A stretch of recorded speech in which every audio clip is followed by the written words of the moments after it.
Have you ever had the wool pulled over your eyes? If so, I'll bet it was uncomfortable. But where did that term come from? That is the question for this episode of History of Everyday Sayings. Welcome to this episode of History of Everyday Sayings. I'm your host, Stephen Carter, and I thank you for joining me. This show is for you if you are a logophile, a writer, a speaker, a philomath, or perhaps you're simply someone who loves history tidbits you can use to impress friends and family. Speaking of tidbits, each episode is short, it's bite-sized for easy listening, easy recall. By listening, you'll discover how phrases and words we use every day came to be. I was having a conversation with one of my granddaughters. I shared some information with her, and she looked at me and she said, "Granddad, I'm not so sure about that." And I smiled and said, "I would never try to pull the wool over your eyes." And she just looked at me. She said, "What?" I said, "Well, I would never try to pull the wool over your eyes." And she continued to stare, and I said, "You've never heard that term, have you?" And she said, "No." So I explained what it meant, and I got to thinking, I wonder where that term comes from.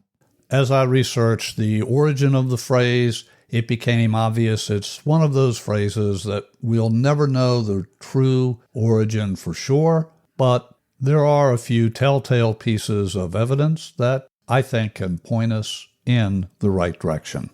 So let's look at what it means first. As we normally use it, to pull the wool over someone's eyes is to deceive or hoodwink them.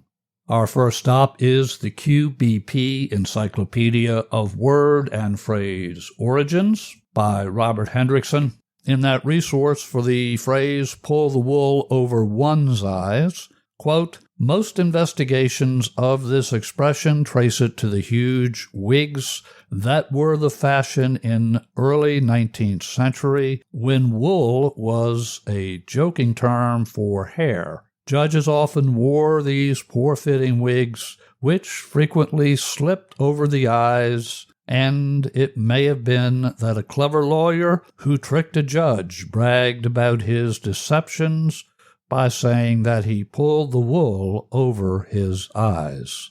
Or purse snatchers may have pulled down the wigs of gentlemen to make it easier to snatch their purses while they stumbled about. The actual source is really unknown, and although the expression is first recorded in America, and they have that date as 1839, which may or may not be correct, and I'll share why in a moment, and it continues, it is thought to be of older English origin, close quote. Let's go over to phrases.org.uk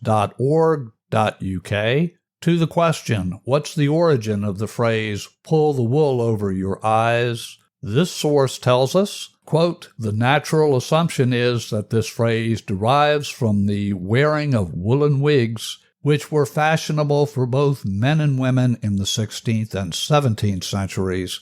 The phrase itself is of 19th century American origin. The earliest example of it in print that I have found is in the Gettysburg newspaper, The People's Press, published November 1835, and in part that article read, "We are glad to find among the leading Vanites at least one man whose conscience will not permit him to go the whole hog," and that's in quotes, go the whole hog in pulling the wool over the people's eyes. If you would like to dive into the woolly truth, I'll have the resources I use for this episode. I'll have those resources linked up in the show notes. So what is the definitive origin of the phrase? Well, we just don't know for sure. But one thing, dear listener, I would never do is pull the wool over your eyes. For more amazing history of everyday sayings, tasty little auditory tidbits you can use to amaze friends and family, subscribe or follow for free wherever you get your podcasts. If you would like to comment on this or any other episode, email me at cartermethod@gmail.com. Until our next visit, your host here, Stephen Carter, and I wish you blessings in abundance.